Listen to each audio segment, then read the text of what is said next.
This is a Main Hustle Media podcast. Damn it, Wade! Because, me and Sharmane don't know when to shut the fuck up. old man Wade. Sharmane Fury. Are you ready, kids? Yeah! I can't hear you! Oh, who's a curmudgeon under the sea? SpongeBob, Wade Pitts, observant and yellow and porous is he. SpongeBob, Wade Pitts, nautical nose is something you wish. Then pop on the deck and flop like a fish. What's going on, everybody? Welcome to the Curmudgeons for the Culture podcast. I'm your host, Old Man Wade, and with me, as always, is my co-host, the great, the furious X-Main Wade. Oh, X-Main Wade. X-Main Wade. Honestly, what's going on with me? X-Main Fury. Part of the family now. Just X-Main Fury, sweet Christmas. What is going on with me? What's up? Do you know that our theme song is dope? Like, I sit there, I'm walking around the house going like, Sharmane Fury. Yo, Jelani puts in work. I tell you right now, I will never go to anybody else other than Battle Axe. Never. I'm pulling some clips from Militantly Mixed. It's time. I've been using the same theme music for 7 years. I'm pulling some clips. I'm like trying to remember certain things from episodes so I can pull some clips and I'm gonna hit them up because I walk around like I'll just be in my kitchen making my tea or something. I'll be like, old man Wade, old man. old man Wade. The favorite part about it is just like he's like, I don't know when to shut the fuck up. I don't remember when I said that, but I'm pretty sure I've said it at least once a month on every episode. I don't remember you saying it either, but also like it's perfect for both of us because we've been trying, folks. If you're listening, we've been trying to figure out how to make a 30 to 45-minute episode. Yeah, and we have not successfully done it. We have blown an hour every time. Yep. Since starting this show. Yeah, like it'll just be what it is. Like it'll happen. Yeah. But if you guys want to start paying us to do this, I'll do more hours, but like, cut the check. Cut the check. Or if you want to pay us to force us to do a 30-minute episode. Yeah. That'll work too. I accept Cash App, Venmo. You could send me cash in the mail if that's legal. Gosh, that's how we grew up, right? Where like relatives would send us like $5 and a birthday card and shit like that. God, yeah. Like, or my grandmother, she used to give me what they called. They're not bonds. I forget what they were called. Savings bonds. I remember seeing some savings bonds. Yeah. She used to give me savings bonds on my birthday every year. Do you still have those? No, I'm 100% sure my parents spent them shits. Because they might have been worth something now. There was no doubt in my mind them shits were spent. That sucks. No doubt. Yeah, sucks. Yeah. I thought about that. I was like, damn, this is probably worth something. But what can you do? All I can do is breathe and identify the problem. Identify the problem. Tea break.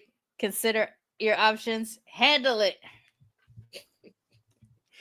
Oh, I love that. I was at Chicago. I was at C2E2 back in, April or whatever. And I wore this shirt and this lady walks up. I was at Afua Richardson's booth because we stayed together during the trip there. And so every now and then I'd go to her booth to relieve her for a potty break and stuff like that. And this lady walked up and she was like, I love your shirt. And I was like, do you get it? Like, do you know the reference? And she was like, yeah, it's from Harley Quinn from the animated series. And I was like, you're the only person since I got this shirt, only person who knew what the fuck this shirt referenced. I was telling Sharmane, like, I covered every issue. I've covered every episode of that show for Bam Smack Pow, if I'm not mistaken, since season 1, and I still didn't even get the reference. I feel like for me, the reason why it would have stood out is just because it says tea break, and that's like one of my many obsession things. So, like when I heard Alfred say it, I was like, I need to see if there's a t-shirt. Like I was watching the episode and going on my phone to try to see if there was a t-shirt that had this, and if not, I was gonna make one. But there was one on one of those sites like Redbubble or TeePublic or whatever the fuck. It was on one Yeah. of those. I don't remember. And Alfred is such a maniac on that show. It really is. We should It's do we should do random deep dives into like those episodes because they were fantastic. I love loved that. it. Love it. Yeah. I also, and you know what's funny more than anything, that might be my favorite Joker. Like That just Joker is pretty funny. Like, yeah, that's a good Joker. He's not as ominous, you know, as he could be, but his whole storyline with being like a suburban stepdad how great was that? And is then so good. when he tried to be good and he just couldn't do it anymore, and his wife and kids just accepted it and then joined in on the fun. I'm like, oh, this is everything. Like, yeah, Joker having a stable home, with the love of his wife, is the scariest shit you could ever imagine. Because like he has somebody. Not only does he have like a sidekick, he has like a legitimate partner who, if I'm not mistaken, she's a nurse, so she could hide the fucking bodies and probably teach him two ways to kill motherfuckers. And she's pipe hitting too, because you start to mess with Joker, and she shows up with a baseball bat. So, oh yeah.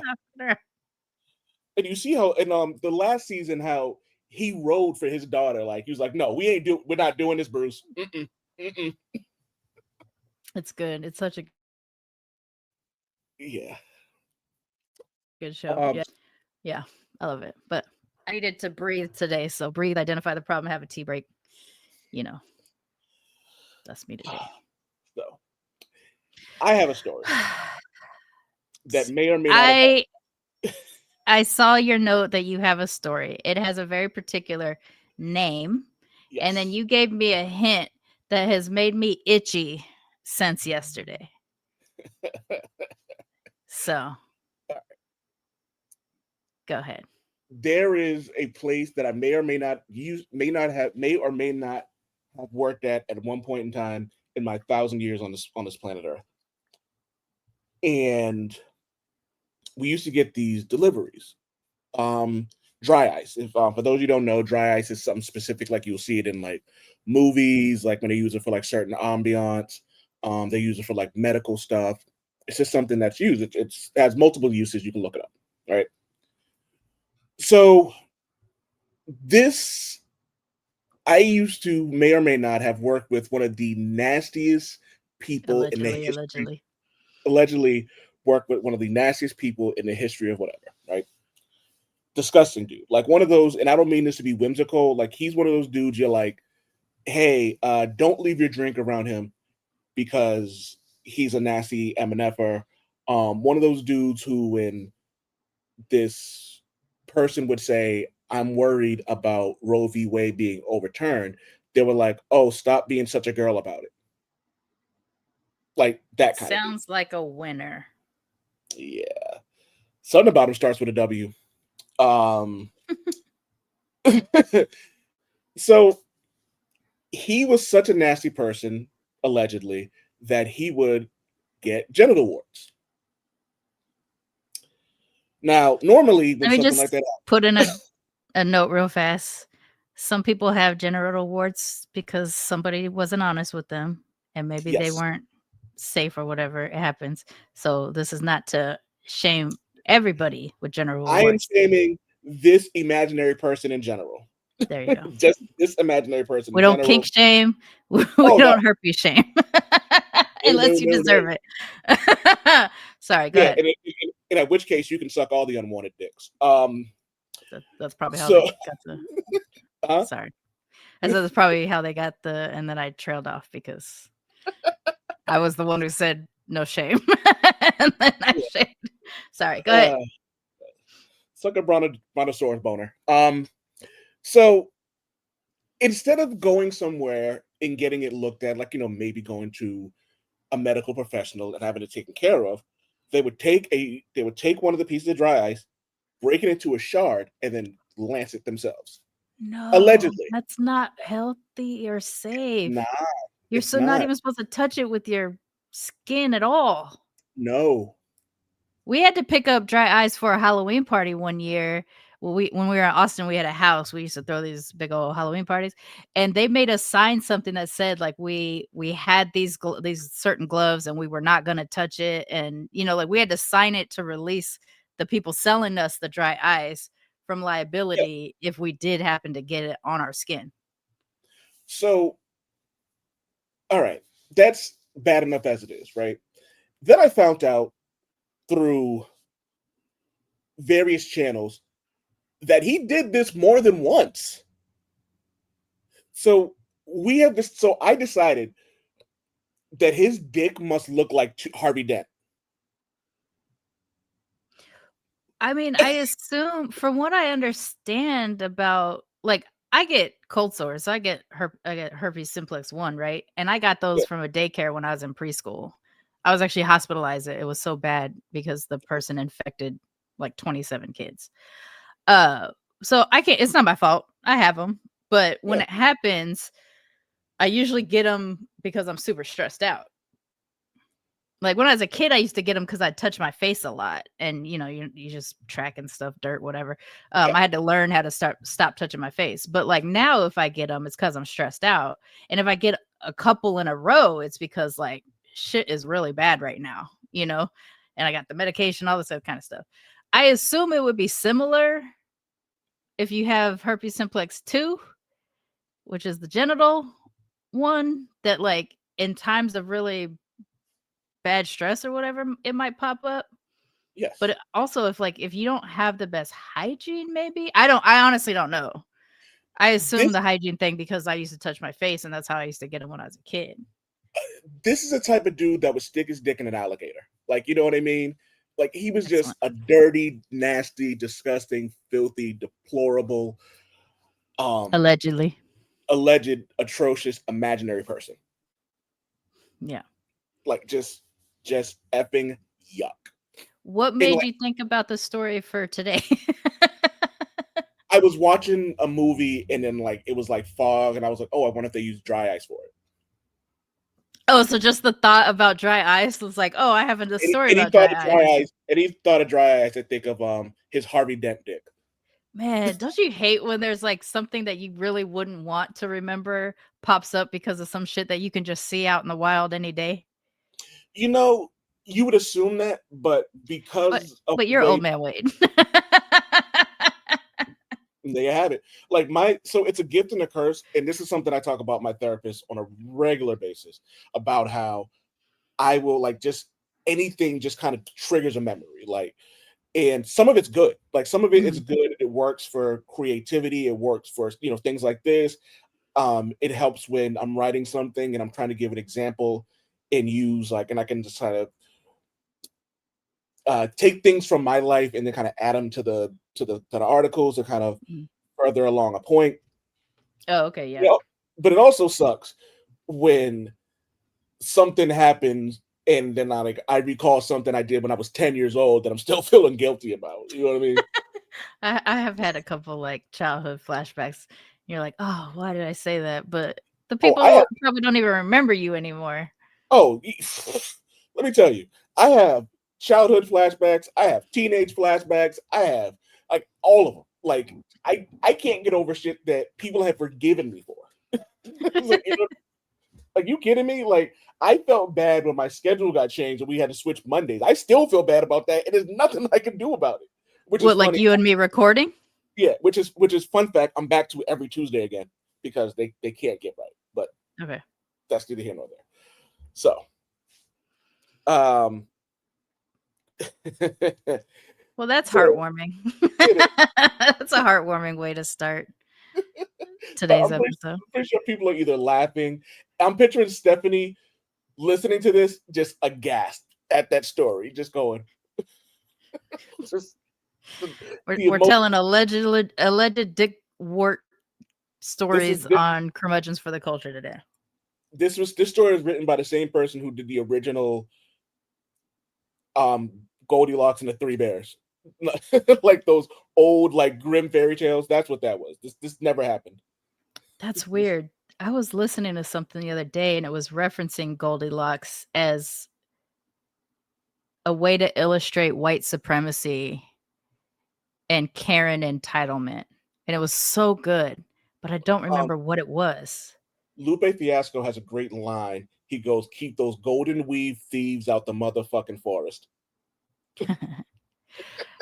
You know, when you really break down fairy tales, let's just go down this little rabbit hole. When you really break down fairy tales, I mean, first of all, the Grimm stories, like, it's just an accident that these motherfuckers are called Grimm because these stories are hella grim. Um, but when the Disneyfication of everything makes it all light and fluffy and stuff like that, like, there are some dark ass stories One that of we my celebrate like little dee, dee, dee, dee, dee. one of my favorites was the Little Red Riding Hood, Oh and yeah, that's dark as shit. so the first time I saw the story, it was like read to me. Like, well, the first time I encountered the story, it was read to me. Like, you know what I mean? Mhm. So it was the huntsman like cutting, like, you know, cutting them out of the stomach and all that, right? Mhm. And so I remember like going in like not middle school, in like elementary school, and then it was all like happy and nice. I'm like, that's not how it ended. That's not how it was. Yeah, I was like, no, that's not. I was like, okay. And then come to find out that it was like the Grimm fairy tales. Like, my parents were weird about stuff that they wouldn't let me watch. Like, I saw every George Carlin stand up, all of the Eddie Murphy stand ups, and again, like, I was born in '82, so there's no reason I should have watched any of that. Mm. I watched Beavis and Butthead, like, you know, but I was a mature enough adult, a mature enough kid not to set my house on fire. Like, you know what I mean? And while my parents knew I was going to curse, they knew I wasn't going to curse in front of like adults out of respect. Mm. But I couldn't watch Juice or Boys in the Hood, which was weird. That's Um, funny. so like they wouldn't like hide certain things. So I remember watching like and I think HBO did like a Grimm fairy tales thing too, if I'm not I mistaken. think they did. I kind of have a loose memory of that. When Yeah. I was a co-owner of the comic book shop in Houston, um, when parents would come in and bring their kids in and stuff, I would ask, you know, the parent like, what's the parameter for this kid if they were allowing their kid to shop in like the regular section, not the kids section. And I remember in particular this one parent that said it can't have anything to do with sex, but violence is okay. And I was like, what kind of violence? Because like comic books can get really gruesome. Like there can be some really, really violent things. It's not just like punching and kicking and stuff like that. Yeah. And I remember her saying something like, well, what was it? It was something like, well, the world is hella violent, so it's fine. And I was like, people All be right, here you go. fucking. Here's You know, Punisher like Max. like if it's if sex is the line, you know, like but violence isn't, what you're saying is like it's cool because violence just exists, but are you believing that like this kid might not be sexualized early? Because I'm sure I mean, I remember being a kid. I remember what we talked about, like, and stuff like that, stuff we saw, whatever, blah, blah, blah. And we didn't have the internet. And we didn't have the internet, right? So, like, I don't know. I always thought that was a strange exchange that, like, because I had some parents that would say, like, sex or violence or like, you know, punching is okay, but like gun violence was not okay. You know, like, so some parents set like a parameter for me that made it a little bit easier for me to recommend things for their kids or whatever. But that one always stood out of just being like this puritanical situation we got going on in America, uh, where violence is okay and sex is not. And you know, I I'm partial Brit too, so like it's kind of the opposite in the UK, where like sex is openly talked about, cussing is openly done on TV. You can get a little bit more blue on BBC Four than you can on say BBC One or BBC Two. So like each major network channel has like a certain guideline of what they're allowed to say and or show.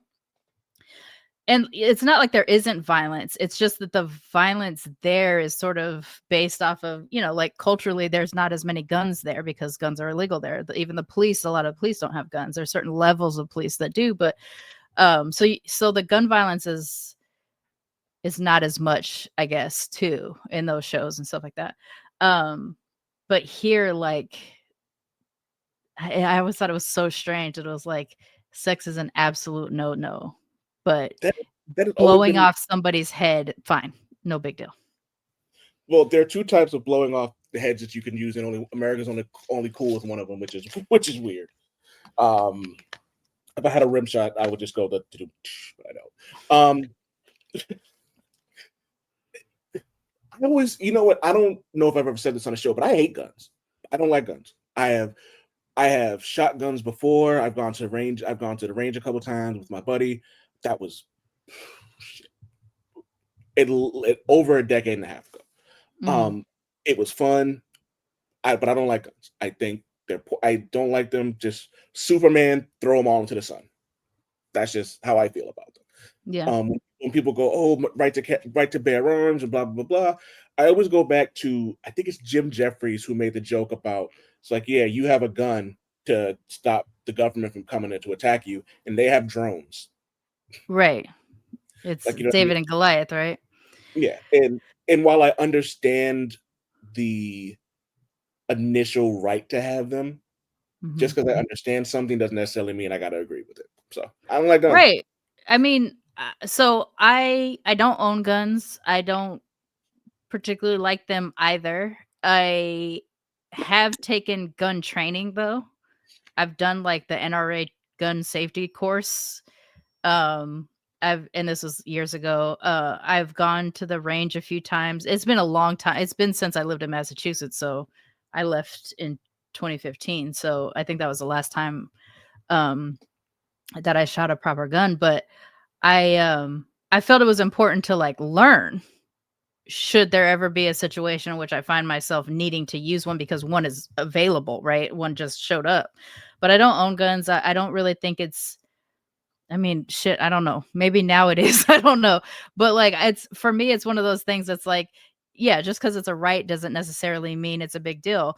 Alcohol is also legal and I don't drink, so but what I'm not saying is that there should be no alcohol. There's just that I don't drink. I don't like it, so I don't do it.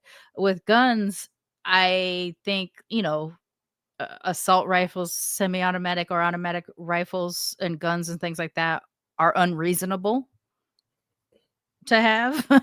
But Yeah, like a handgun, I guess I'm not nearly as concerned about, so long as you're not like just out there brandishing it and shit.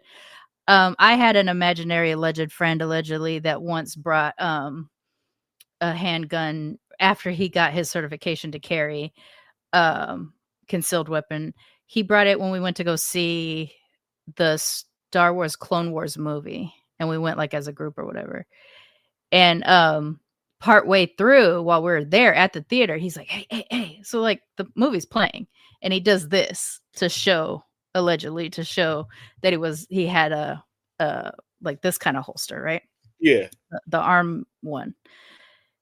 The shoulder holster or whatever. And Tris and I were just like, I mean, first of all, why interrupt us in the middle of the movie? But also, like that mentality, the thing that made you want to show me is the reason why I don't think there should be access to guns like that, because you thought that was cool.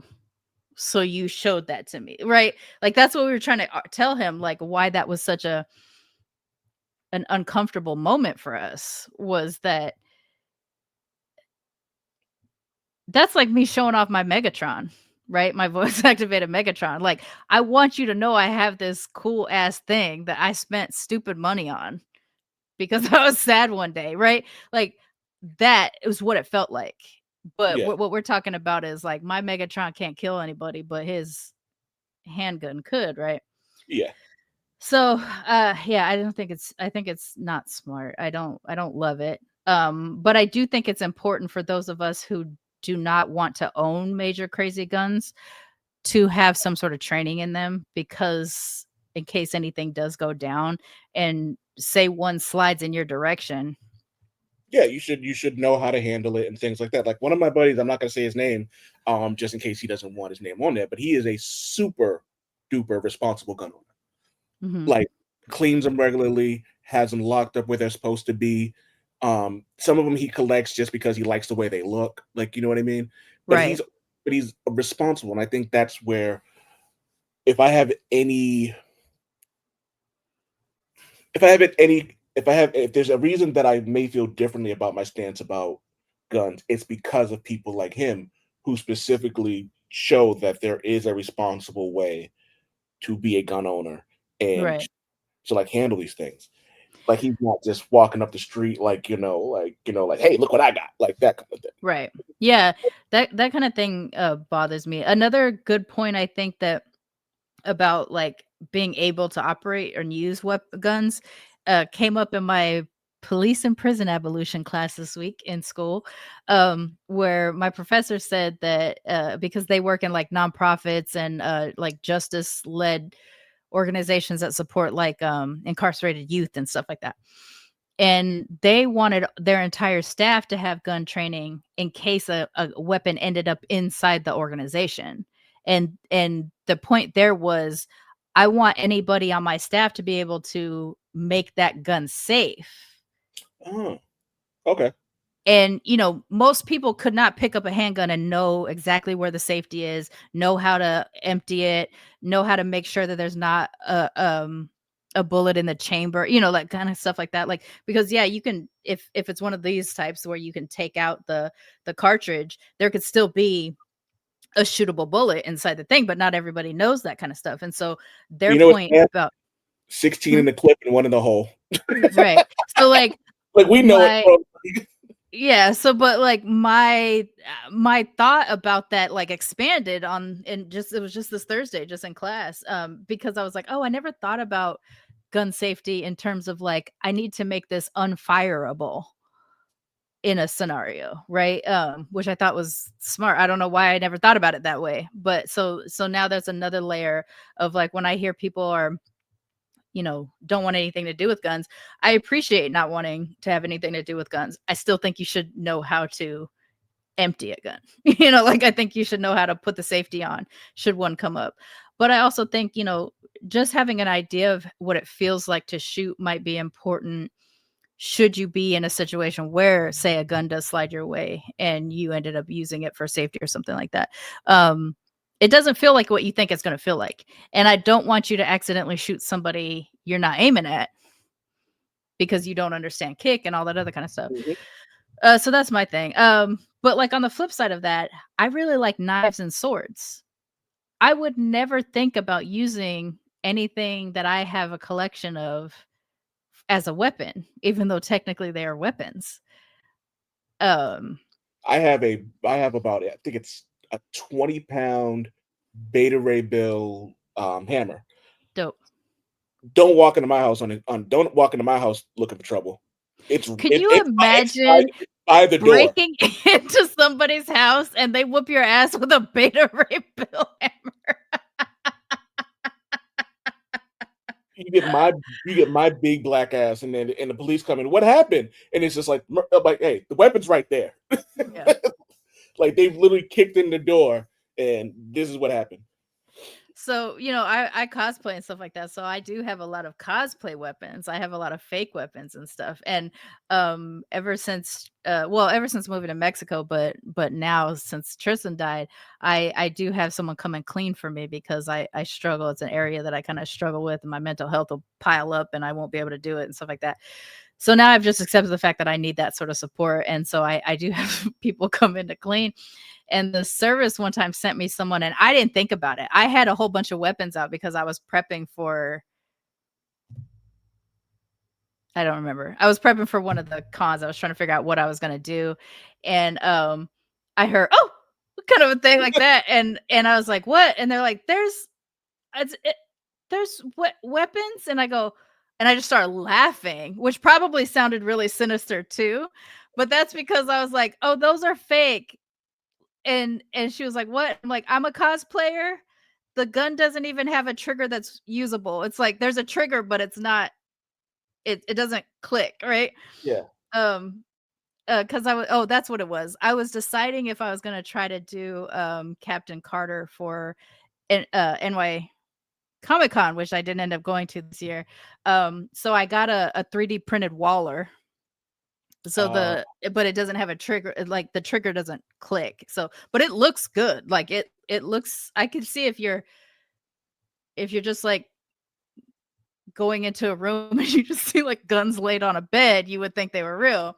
And the part is right next to me. I have my Shinobu Kocho katana, but it's wood. Like it's not. I didn't even get a metal one. I got a wood one, right?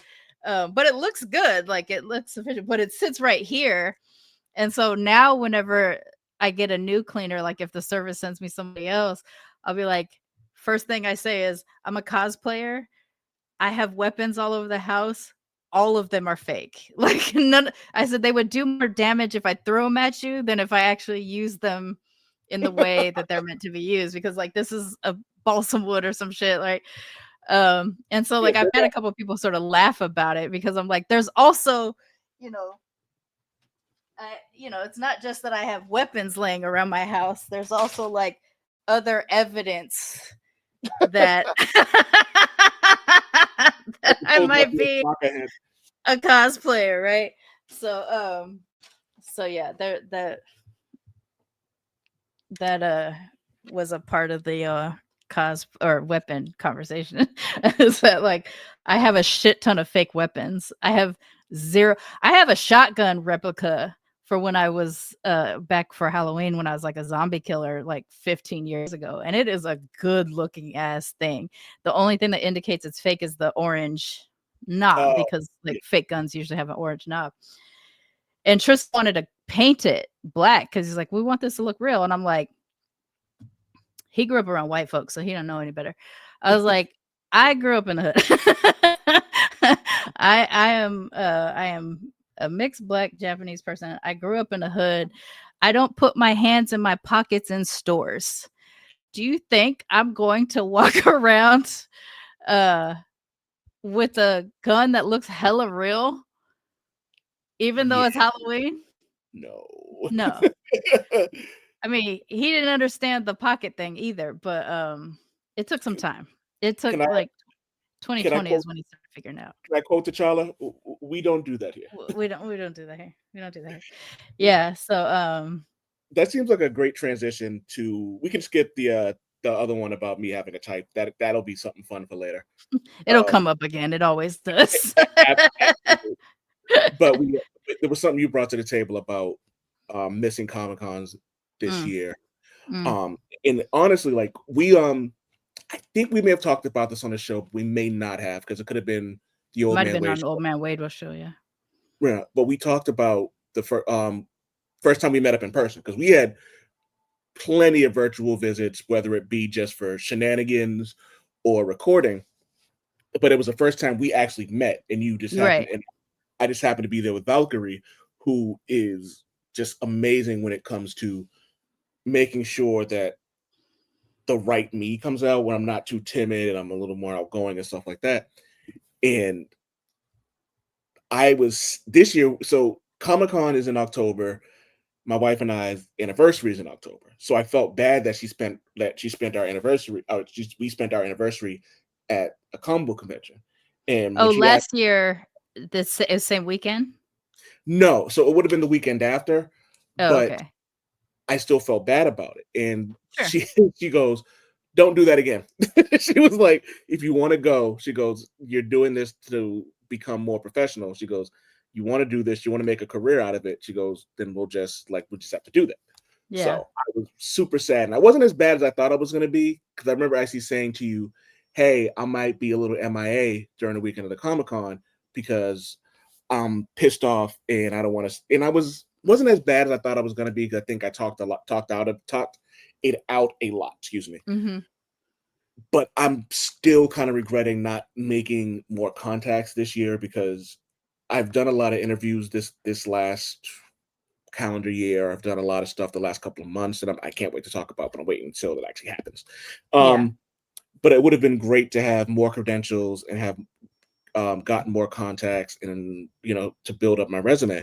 And so I was really sad that I didn't go this year. And then seeing the costumes and seeing all the cosplay, I was like, oh, I wish I could have been there for that. And it was a sad experience that I didn't go. But in general, if you go to a Comic-Con with the right people, it could be some of the best times of your life. Yeah. I've talked about this a lot on BLERDcoMIXed and stuff, and on the Old Man Wade show too. I guess also like I grew up going to them sort of intermittently. Like we went to my aunt used to take me to San Francisco and Sacramento Comic Cons when I was little. And then as an adult, Sharmane and I from BLERDcoMIXed, Sharmane and I started going once we started the show. We started going to like LA Comic Con and WonderCon and stuff like that together. Um, and then there was one year, so early in our podcasting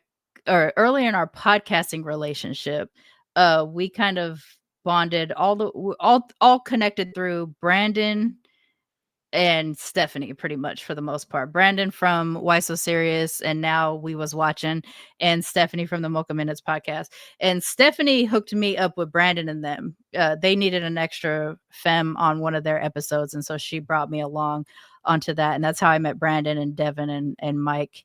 And then I don't know how you and I met. I don't know if you and I met through Stephanie, through Brandon, or if I met you. I honestly I can't make the connection of It was definitely either Brandon. It was definitely Brandon or Stephanie, because I feel like a buddy, something like that. Yeah, it was definitely. I remember how I met Stephanie and Rashani. Well, so I joined Rashani's podcasting group that was about Black podcasters, and partway through, it was Rashani. It might have been Rashani then. Yeah. So that's how I met Stephanie, is through the page. Like we would comment on stuff, and so we ended up just liking each other, and we chatting that way. So maybe that's how you and I met as well. Rashani and I actually went to high school together, but we don't remember each other from high school. Like he's a grade younger than me. I do remember his brother. His brother was friends with my cousin and stuff like that. So it was one of those things where like we were working on we were on the page together and we were chatting about something. So I was listening to an episode of his show just to kind of see what he did, and he referenced our school. And so I hit him up and I was like, did you go to center? And he was like, yeah. And I was like, when? And so he tells me, I was like, I was there too. So that's how we found out we actually went to school together. And then I connected Sharmane back to him as well through that same thing too. Sharmane is an easier person for people to remember from high school though. First of all, he's 6'4". Prettiest man alive. And obviously Old Man Wade is hella attracted to Blur Vision. I didn't say I was attracted to him. I'm saying he's the prettiest man alive. There's a difference. You know, he's an easier person to remember. Plus, he's got a personality that is welcoming and things like that. Our strategy at Comic Cons were mostly he's a good first impression. I'm a good second impression. I don't always make the best first impression.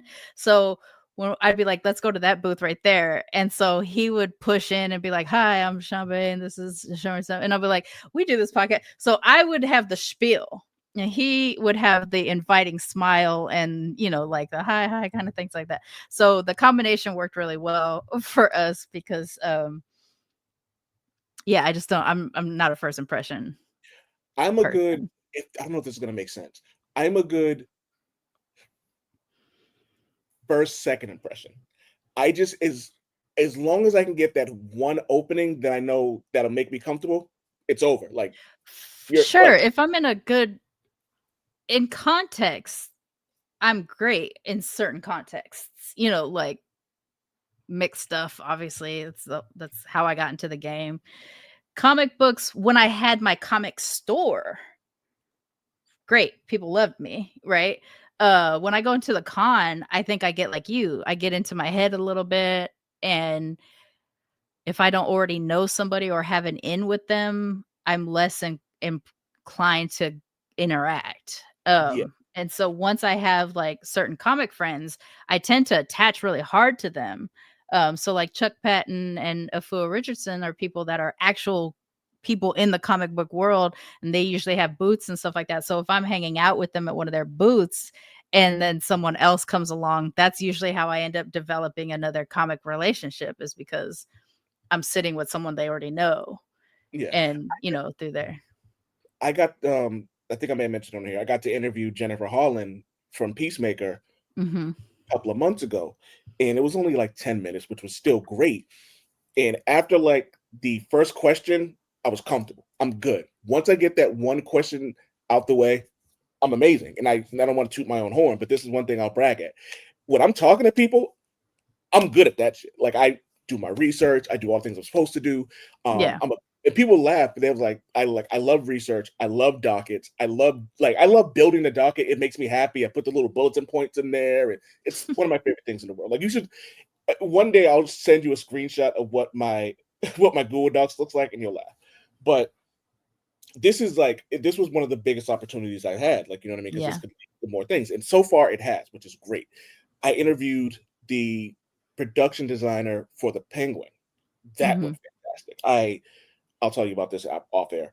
But like, so once I get in there, I'm good. And so it's different now, I think. And I think next year, and I'm hoping I get to the San Diego Comic Con, and I'm hoping that next year um I'll be in better physical shape, so like I can actually do all the running around and stuff that I want to do and not be tired and be like, yo, my back hurts, I gotta go, I gotta leave 2 hours before the show's over. Like, you know what I mean? Yeah, Be- speaking of that, last year when we met, I had that injury, so I was yeah, still kinda hobbling, and I still use a crane on and off now because of it, but I ended up renting one of the scooters on they only had 1 day available, and so I ended up renting one of the scooters, and I happened to be dressed as Speed Racer that day too, which was not intentional, it was just a combination of things, so everybody kept yelling at me with my scooter like that was my Mach 5, and I was having a fucking blast. But also, that is the longest I have ever stayed a Comic Con day in the history of. And I've been to San Diego, New York, San Diego a couple times, New York a couple times, LA a couple times, WonderCon once, San Francisco a number of times, Boston once, Sacramento a few times, Phoenix, fucking New Mexico. No, not Phoenix. Uh, Comic Palooza. Like I've been to Comic Cons all around the country, C2E2 and stuff like that. And usually I tucker the fuck out after like 4 to 6 hours. 6 hours is really like generous. I have left and come back before in New York Comic Con because the hotel that I stay at is not too far away. yeah, But but yeah, that was the longest Comic Con day I had ever had. And in the middle of that, I cried a bunch because this was you and I were sitting talking. Me, and Valkyrie are talking. It was the first time you and I had met in person, but it's also the first time we had really engaged since Tristan died because I didn't yeah, really talk to many people after because it was just tough. Like, what are you going to do? You're going to call me just so that I can cry, like I don't know, yeah, it's just tough, it was tough, so there were moments where I'm just like fucking bawling while we're having a conversation, and so there's like a lot of stuff to exhaust me that yeah. day. And you still like thugged it out. So I was like, ah, I did, I was proud of myself that day, but yeah, like you said, there is some conditioning that you need to have the stamina to get through, especially if you do a 4-day con. I tend to get 4-day passes, but I tend to only go the Friday, Saturday, and maybe the morning of the Sunday. I have never participated on Thursday, not one time. I think I did. You know what? I don't think I've ever done all 4 days. I think that's how I usually do. I think I usually do three. I have picked up my badge on a Thursday That before. I've done too. I think I picked up a badge on a Thursday, like kind of like got the lay of the land and then left. And I Mhm. did that with Boston Comic Con, which I forget. I think it's like Fan Expo now. I forget that it was called. No, I did do 4 days in Rhode Island. When I did the Rhode Island Con, I think I did 4 days then. I Oh, think yeah, I that's did Rhode Island one year too, yeah. I think that's the one where I kind of did the lay of the land, seeing where everything was, just so I knew when I went on Friday, Saturday, and Sunday. I think that's what it was. But it's not even, but to your point, it's not just physically draining, it's emotionally draining. It It's can like be. if you're there for like I'm there for work. So like every time I've gone, I haven't gone just for fun. Like I've gone because I'm trying to get interviews, I'm trying to Mhm. take pictures, I'm trying to gain contact. So like I'm drained. Like I'm fucking Yeah. tired. Like the food usually, well, I will say this, the food at the New York Comic Con was bomb. I had these uh Asian fruit in like this hard candy shell. It was superb. New York Uh, Comic Con is my favorite con, and I have a good sample section, of cons. And I will say that like there is something that feels like home when I go to New York Comic Con. And even being a California kid, LA and San Diego don't touch the way that I feel when I'm at New York Comic Con. So, as a Bostonian, I have issues with New York, but as a person whose mom That's right. and as a person whose mom was born in New York, my grandmother was hella Southern, but she moved to New York and spent a good amount of time in New York. My uncle's from New York. I have a special place in my heart for New York. I like New York. You know what I mean? Yeah. There's a certain vibe about New York that it's annoying, it's frustrating, but it's kind of cool. Like, you know what I mean? It is a Like, cool place. you know what I mean? Like, and it's funny because I always compare Vegas to New York. I go, Vegas Oh, is New no. No, you got to hear me out. Vegas is New York on acid. It's like, you know what I mean? I still Like, disagree. I just like you only need like 3-4 days in Vegas, but you could spend multiple days in New York and still have a blast. 3 to 4 days in Vegas is too much. 4 to 5 days in New York is fine. I will say this: the best people watching I've ever had was in Vegas. Oh man, me and Valkyrie Oh, and sure. our friend Pat, we had a field day. Oh my god, it was just wild. Oh man, it was. We went we went to my first burlesque show was in Vegas. It was a zombie burlesque show, and when I tell you I had a blast. So the me being me, the MC was like, "Does anybody have a name for their dick?" And I was like, "I do." And Valkyrie's on the other end with her friends, and she looks over at me and just starts busting out laughing because she's drunk. And the guy goes, "You do?" I go, "Yes." And he goes, "What do you call it?" I go, "It's the Hammer of Thor." And then Valkyrie, drunk as hell, goes, Of "He's not course it is the lying." Hammer of Thor. Of course it is. And then That is so such an old man Wade thing to it's so do. weird. And so she yells out, of course, she yells out that, and everyone's laughing. And he makes the reference. He goes, "We're not like, it's like we all can't be the Hammer of Thor over there." But yo, Vegas was, and it's funny. I didn't have a great time that time because we were there for her former friend's wedding, and her friend is just, she's someone who can have a good heart sometimes, but probably needs to talk to somebody about past experiences. You know what I mean? So I'm not going to completely poop on them, but we did have a good time there. I actually saw Deadpool, the first Deadpool opening weekend, and I was like, I'll go, but like, I'm not missing Deadpool opening weekend. Like, that's not happening. And so, uh, Yeah, so Valkyrie and Pat, and our buddy Pat said they had more fun watching me watch Deadpool than they did watching Deadpool that's because hilarious. because that's my guy. Like, Deadpool's my guy. Like, the Wade moniker comes from Deadpool. Right, yeah. But like, and it's so it's, you know, it's a whole vibe thing. And the reason I say it's New York on acid is because it's a vibe thing. It's like, it's the bright lights, and like, you know, is New York the city of bright lights? City that never sleeps. She didn't ever see which one's the city of bright lights. Paris is a city of lights. Oh, whatever. I got it all fucked up. It don't matter. But Vegas don't sleep neither. Vegas don't sleep neither. You can be up there gambling until, and I don't even gamble. Like, I'll sit at the nickel slots. And I think I won $20 once off the nickel slots, and I was like, I'm good. I've been 3 times. 2 of the 3 have been absolutely horrible. The first was I was the babysitter between my mom and my grandmother because my mom and my grandmother both wanted to go, but they don't get along very well. And so my Mhm. aunt made me go to manage the stuff. There we got fights, arguments, and all so many different places. My grandma got mad and wanted to go back to the hotel. Didn't explain why. My mom ended up saying like I need to burn this energy off, so she leaves for a while. And I stayed with my grandmother until she kind of nodded off, and then I was like, oh, "Fuck it, I'm going for a walk myself." And I ended up running into my mom when we were out and about. And the thing is, I don't really get along with my mom. Well, now my mom and I are no contact, but at the time, I only spent time with my mom because I kind of had to, like and stuff. And so it was miserable. And I remember texting was fairly new at the time. And I remember texting my aunt, and that was back when you had to hit the button several times to get to the letter you were trying to get to. And I remember texting my aunt in the airport, and I was like, I will never travel with these two people again. Like as a unit, never again. I will never take that responsibility. Um, the second time, my best friend, uh, in her culture, you don't have bridesmaids, but I was essentially like, if I would have, if they would have had them, I would have been maid of honor. But because, well, the way they do it is that it has to be your sister. And if you don't have a sister, it has to be your cousin or something like that. So I was never going to be able to be there for her, but I did all the maid of honor stuff.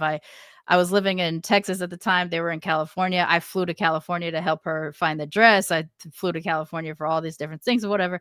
And then the sisters decided they wanted to do Las Vegas for her bachelorette, and she couldn't have been less of a Las Vegas person if we tried.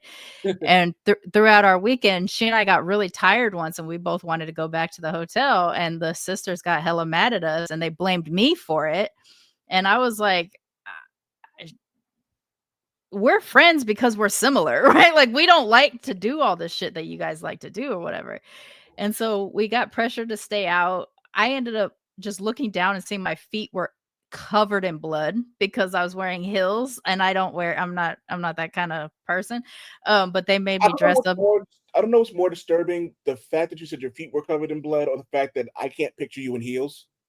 Both are disturbing. The blood came from like like the heels were hurting my feet, Yeah. and so my feet started to bleed. And when I looked down in a nightclub with like lights and da da da da da da da, you could tell it was blood on my feet. And so I told the girls, I was like, I got to get out of here. My feet are bleeding, and I'm done. Like, I'm done. I'm already done. And so the sister got hella mad that I left the club while they were still there. And I was like, I didn't want to go to this motherfucking thing anyway. My best friend didn't want to go to this thing, but she did it because she wanted her bachelorette party to be about the other people. That was the kind of person she was. So I get back to the hotel. I take a bath and everything like that or whatever. And so that was one of the nights. The second night, I don't remember what happened there either, but I ended up they're having an argument of some sort, and there was a suite situation, but you couldn't get to the bathroom unless you went through the main bedroom door. They locked it so that we couldn't get into the bathroom. So throughout the night, I would have to go down to the lobby to go to the bathroom and stuff like that. And it was the last night there. And so I was like, fuck this. I ended up going to the airport like 4 hours early because I was like, I'm so done with this trip. And I'm like, I couldn't get into the bathroom anyway. Part of my stuff was still in the bathroom. I told my best friend, like, pack it and put it aside for me. I'll see you next month for the wedding, kind of a thing. I flew back home. We didn't talk for the whole next month. And then the next time we talked, this is me and my best friend, because her and her sister got in a fight because of me, evidently. I fly to the wedding, and that's the first time we had talked in a month. And I still had all my assignments to do. Like, her mother gave me the list, and I had all these jobs to do and stuff like that. But there was all this drama between me and the sisters. And so that was my second Las Vegas trip. My third Las Vegas trip is I was invited to attend Calexicon, which is like a queer woman geek festival.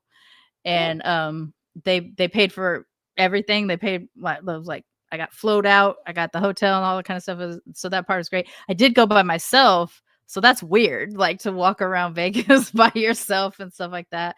But because I'm the kind of person that I am, like, I didn't make a con friend there or whatever. So I continue to spend the rest of my time by myself, which I mean, I do anyway. I'm pretty a solo type of person. But that was probably the best experience I had because I didn't have to deal with anybody else's drama, really, honestly. But yeah, the cons this year were kind of tough. I went to New Mexico to see Chuck Patton because it was not too far away from where I was living at the time.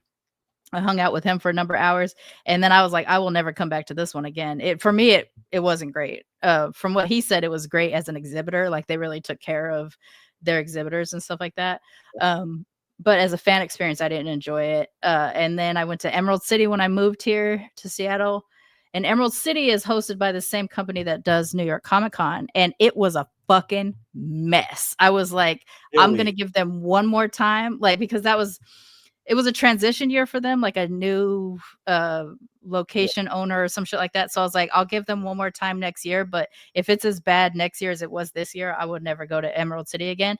And then this year, New York Comic Con, because I said they're the same company, my friend that took my ticket, because I had a ticket to New York Comic Con this year, I just had to cancel it because my cat got sick and there was all kinds of drama. And I was just like, plus with the government shutdown, being a person of color traveling right now is not a very well, because the ice stuff, traveling is not very safe for someone who looks like me, but also with the government shutdown, there's like no air traffic controllers, people getting stuck in planes for hours. My best friend now was stuck on a plane for 3 hours on the tarmac waiting for instructions of where to um, land and stuff like that. It was all or whatever it was crazy stuff. So I was like, I'm gonna cancel all my October travel. I was supposed to go to 3 cons this month. My friend who took my ticket for New York Comic Con said it was a fucking mess this year. And I saw a number of TikToks and Instagram posts that talked about how unorganized it was this year, how the exhibitor hall wasn't as good as it normally is. And evidently there was like a lot of fights. And security took too long to get to things and stuff like that. So that was a surprise. I wasn't there, so I can't speak on it. I know that New York Comic Con will still always be a con that I would have to go. It would have to be drastically painful for me to not want to go there again, because I've loved it so much. But yeah, they said it was a mess this year. I'm not.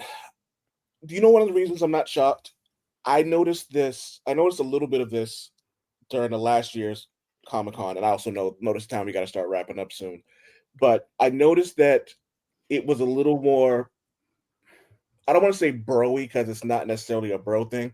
I've noticed that it's become a little more main culture like than it is like a dorky thing, and I'm also seeing that like instead of it being like a celebration of nerddom, it's become more of a popularity kind of thing. So I it feel doesn't. like that's the curse of the cons now, because San Diego's had that problem has had that problem now for about 10 years. So and that's why like a lot of like me thinking now, I'm like, do I want to go to these big cons? Do I just kind of just chase the random ones that like you Mhm. go to? It just seems like not only is it calmer, for the lack of a better term, it Sure. seems like it would be more personable. You know what I mean? Yeah. I can speak on that for sure. I think it's important to hit the big ones because of the kind of fans that we are. It's one of those things like we people like you and I should have these experiences on occasion. That being said, you and I both can get overwhelmed by crowds. You and I both have sensory irritations and stuff like that. So like when Don't I fucking go to tempt me. yeah, that kind of stuff. That's why Sharmane is such a good con partner because, well, one, he and I have known each other since we're 8 years old. Two, I didn't realize he knew my things so well. Like he actually picked up on them way better than Tristan did, to be honest. And when he would see me start to get like when I'm starting to physically show that I'm really close to freak out, he would put this like arm bubble around me, or he wouldn't touch me. He just kind of arm bubble around me and he'd be like, we're gonna go this way. And he would kind of just guide me out of crowds and stuff like that. Or he'd be like, it's snack time. And he doesn't eat like on a regular schedule, like or he does eat on a regular schedule, but it's his own schedule. He doesn't eat until nearly like 4 or 5 o'clock at late. He eats late. But he would be like, it'd be like 11 or 12, and he'd be like, it's time for us to get a snack. And so he would like come and he'd guide me away for a snack and stuff like that. But he picked up on my physical tells so well that he made going to the California cons a lot easier because I had someone in my corner that was identifying like this is a time where Charmaine's going to overstimulate, so I gotta take her outside, get her a taco, something like that, whatever. He's the fucking best to go to a con with. And I don't know if that's because we've known each other for so long, because it's not like we haven't had chunks of time where we weren't in each other's lives. We did, we had huge chunks of times where we didn't see each other. And even when we both lived in LA, we saw each other only at cons because in LA, if we're not in the same zip code, we don't hang out. That's just the vibes in LA. Yeah. Um, but so yeah, like the big cons, they're tough for us because we need to have a quiet place to go to retreat to, which is why when Yeah. you can get a hotel close by, that's really helpful and things like that, so you can chill out. Or now a lot of cons are starting to have quiet rooms, which is good for people with I thought that was dope that I seen some of that in the New York Comic Con, like for people who yeah. needed that. Yeah, the first time I saw that was at Geek Girl Con here in Seattle in 2019, and I fucking loved it. I was like, "You mean I can go to a place? There's people here, but none of us are talking." It was great. I really enjoyed that. But then I started doing some of the smaller cons over the last couple of years because I thought, I would want to see what that experience is, and they are drastically different. You feel especially if you sign up for a celebrity moment or whatever, which I haven't done at any of the small cons, but I've walked through those areas so that you can see, and you can tell they're more intimate because the con is smaller. And also you get some of the randoms, like you really dig in the crates a little bit on some of the very specific type of nerd stuff at the smaller ones. You get a little bit more time when you're at the tables with people because there's not as big of a crowd necessarily, so you can chat with like some of your favorite people for a while, which is cool. Um, but like the spectacle of a New York or or a San Diego or a Chicago is like that's where you see the money cosplays. That's where you see like the really Yeah. elaborate things, and those are hard to miss. Like if you get a chance to see those can be really fun. Like Hmm. the year we went, there was the guy who converted his bike into like a Mando like the airspeed things, and so he converted his motorcycle into like a Star Wars like Yeah. floating speeder thing, and he had a Grogu that moved and stuff like that, and he had a really good cost, so like it's stuff like that when you see people put a real good money into things. Some of the really big crazy costumes, the guy that did Galactus at New York Yeah. Comic Con was amazing, right? And he was out there again this year, I think, too. And so there's some like really amazing things to catch at the big ones, but at the small ones they're a lot more intimate.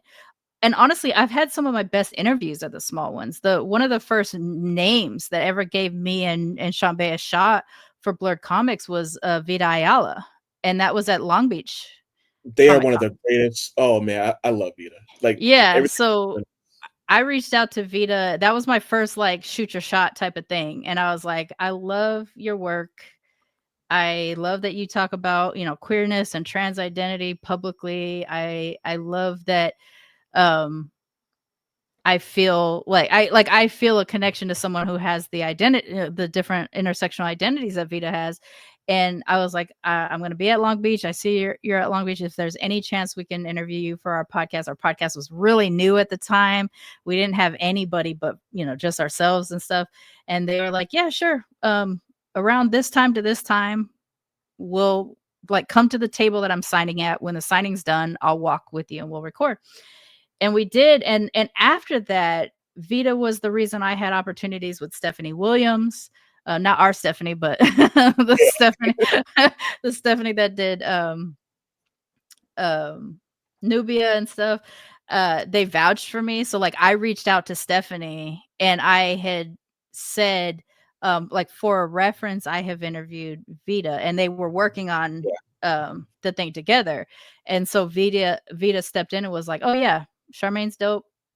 She's not gonna mess with your story, so go ahead and work with that." So Yeah. like that was my first shot, and that happened at Long Beach. And which was great about that is that I'm from Long Beach too, so it was like I got one of my first big boosts Yeah. in Long Beach and stuff.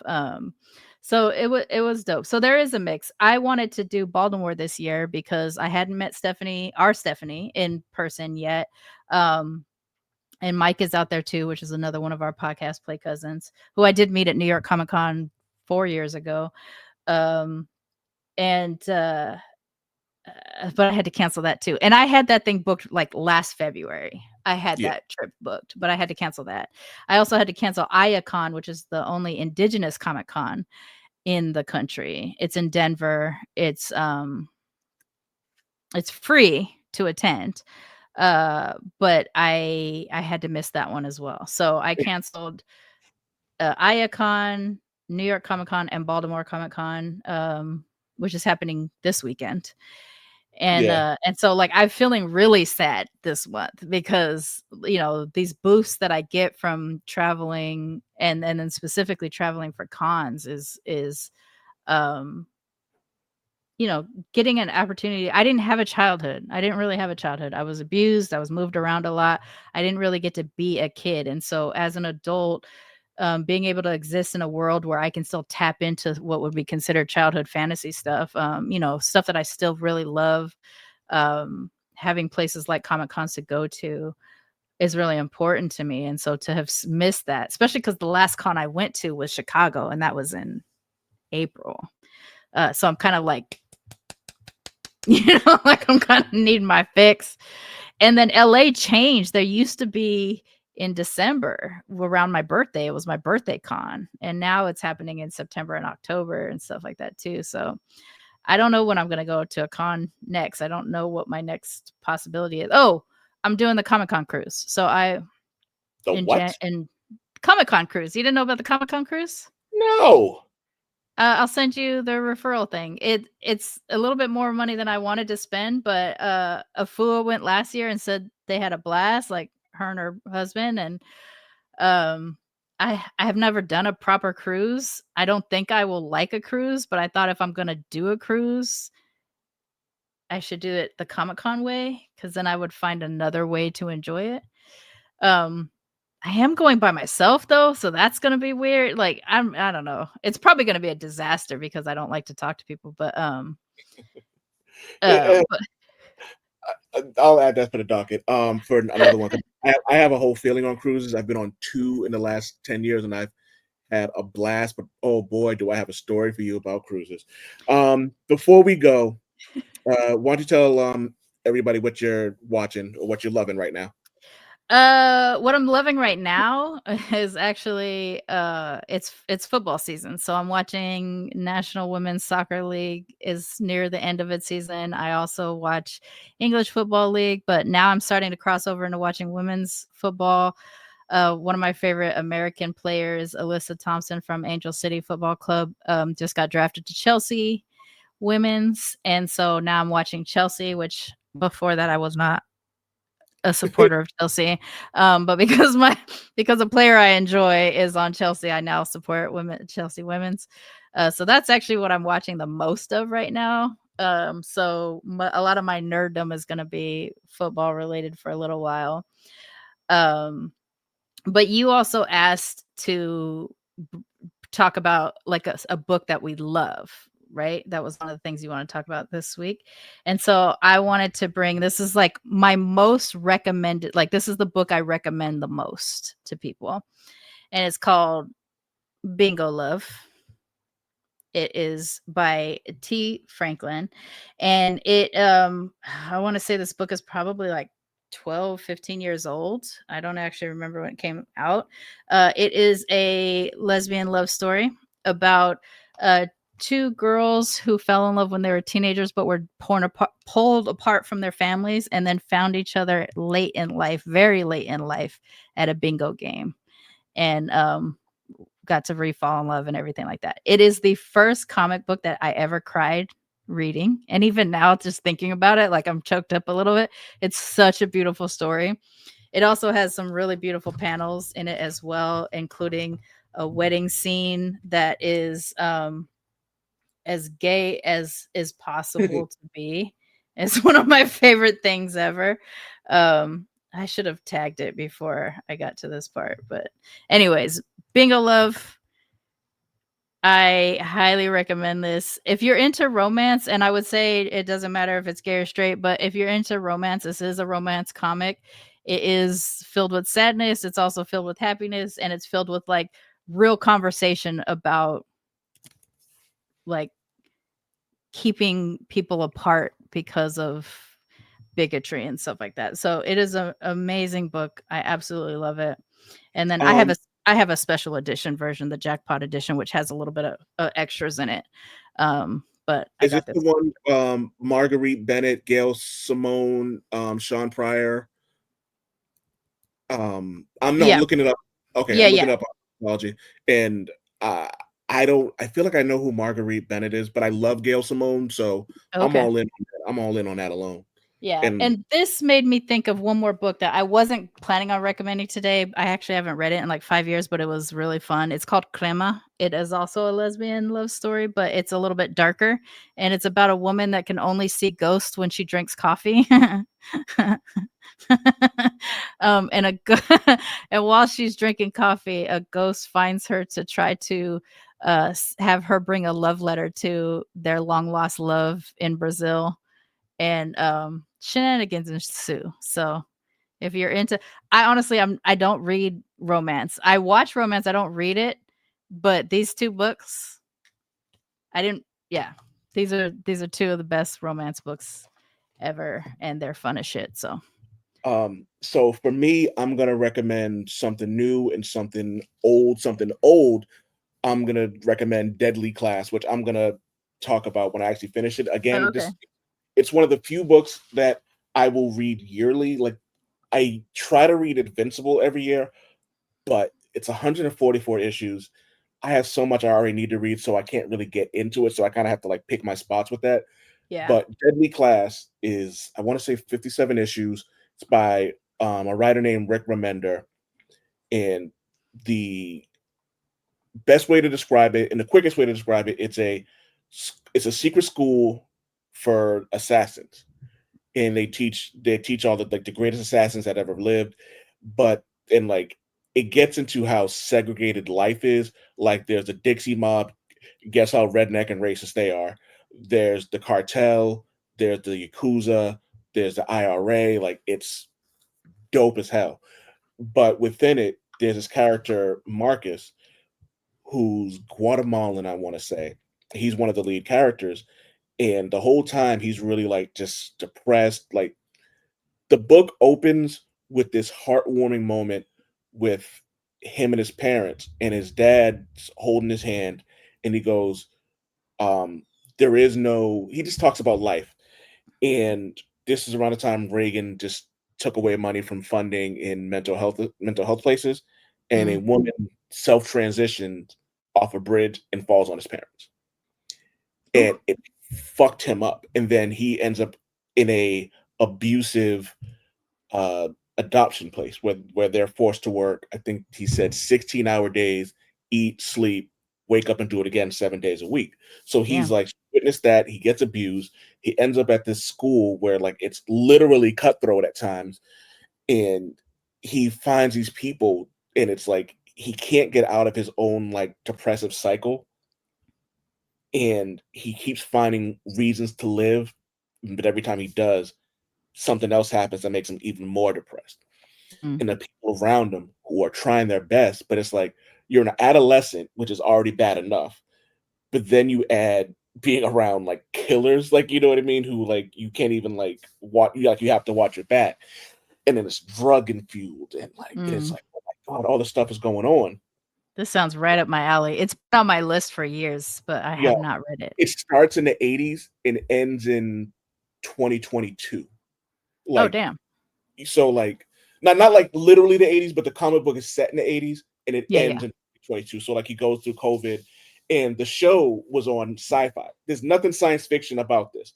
And the writer makes a joke about that. So one of the characters gets a book, and it's a science fiction book, but it gets put on like the crime channel. And he was like, why is it my science fiction book on a crime channel? Because he's making fun of the fact that his non-science fiction book, comic book, was on like sci-fi. That's And funny. it's super dope, it's super deep, it's violent. I will say if you're not okay with racism, this is not the book for you. But um Define okay with racism. if you're not if you're gonna be triggered by reading Fair. racism, if this is not the actually no, if you're not okay with racism, don't read this shit either. Fuck you. Uh, like you know what I mean? But Yeah. I'm definitely gonna say that. But I also wanna say there is another book out right now that I absolutely love. It. The new issue came out this week. Teenage Mutant Ninja Turtles, The Shredder Part 2. It's by Dan Waters. He's the writer. And I'm one of those people who didn't know much about the Shredder until, or like how good he was until the early 2000s cartoon, where you're like, oh, Mm. he's a bad motherfucker. So then it got me into like the later comic books. Like I got into the comic books later on, and this series, it's a mini series starring him, and he, in issue 1, he meets this character called Morning, Mourning, um, and she beats his ass, and you're like, wait, you can't beat the Shredder. But then they're like, okay, what are they building towards?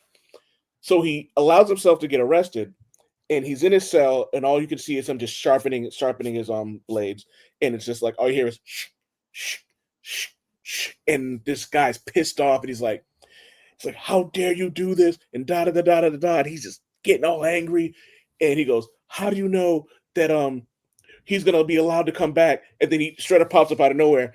He goes, because if I wanted to be gone, I'd be gone. So then at the end of the issue, he leaves, and the same boss is pissed off. And he was like, you let him escape, and you let him do this. And then the woman's like, quiet. Shh, shh, shh. He's back in his cell. And I'm like, yo, it is, there's something that happens that I don't want to spoil. Even like the ending is not really a spoiler because it's the fucking Shredder. But there's something he does to this character that you're like, yo, how have I not known how good this dude is? It's so good explaining who he is that I ended up buying a comic book. It's like Shredder in Hell or something like that. Mm. And I'm like, I need to know everything about this character. Like that's It's funny how you this can get fixated on a character because somebody tells that character well. Yes. I kind of have that with Megatron.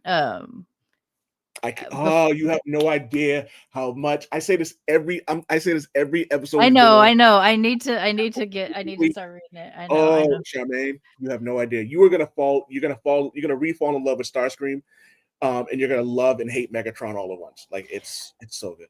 I mean, Megatron, I think it's kind of like in the way that I loved Joker for so long, in terms of like villains that you like, which Brandon and I have fights about this all the time, but I know I have him with him too. When there's a villain that becomes a villain because of betrayal, well, I guess this doesn't really work for Joker, but because of being betrayed, like because of believing in something or someone and then finding out it was a lie the whole time and that's what twists them. I'm really fascinated by that kind of a character. Yeah. Which is how I feel about Megatron, and so I have like a bit of an empathy for them in that respect. And you know, they're not like whiny. He's not like whiny about it, right, Megatron? Whereas like Anakin is the opposite version of that, where like he is a little bitch. But yeah, there's something about a character like that that I really love. Fun fact, going back to your Teenage Mutant Ninja Turtle thing and finding Shredder in the early 2000s, that animated series was animation directed by Chuck Patton. That makes a lot of sense. Like Yeah. I stay by this. It's one of the 2 best animated projects I've ever seen, and the only other one I think that was better than that Ninja Turtles run is Batman the Animated Series. Batman the Animated Series is pretty solid. I know some people would say people from our generation would be biased about it, but if you go back, because I've gone back to rewatch a few of them, and there are some episodes that are so fucking emotional, like the Heart of Ice, I think it's called. Yeah. The Dr. Freeze episode. To this Mhm. day, I think about it and I just said, like, I thought about it and my arms just like I just got goose pimples. Yeah, It's so emotional. It's so solid. Actually, we one of should my do a discussion about that one we day should. because I love that episode. To this day, I love that episode. I think there's another one too. I don't remember what it's called, but I think it had to do with Sandman. Sandman? Anyways, I'll pull up my feelings about the animated series, but yeah. There's 2 moments in particular that pop in my head when it comes to how emotional that is. There's one episode where Batman wants to quit, and he's just going on. He goes, "How do I know it's not gonna be Joker or Two-Face or some punk who gets lucky?" And it's just like listening to Kevin Conroy put his whole fucking soul into that moment was great. And then there's another one where at the end of the episode, Catwoman asks Batman if he cares for her, and he handcuffs her and goes, "More than you'll ever know."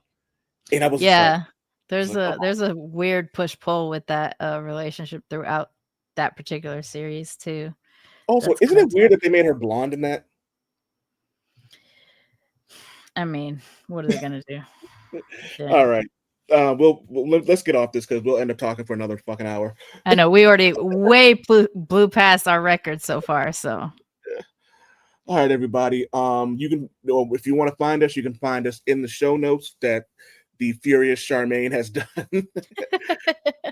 And as always, keep it curmudgeon, kids. Bye. Curmudgeons for the Culture is a Main Hustle Media podcast hosted by Old Man Wade and Sharmane Fury. Opening credit music is by Extramentals. End credit music is My Lord by Yarn Primac. If you like what you hear on Curmudgeons for the Culture, please subscribe, rate, and review on Spotify, Apple Podcasts, and YouTube. And until next time, keep it curmudgeon, children. Main Hustle Media. Turn your side hustle into your main hustle.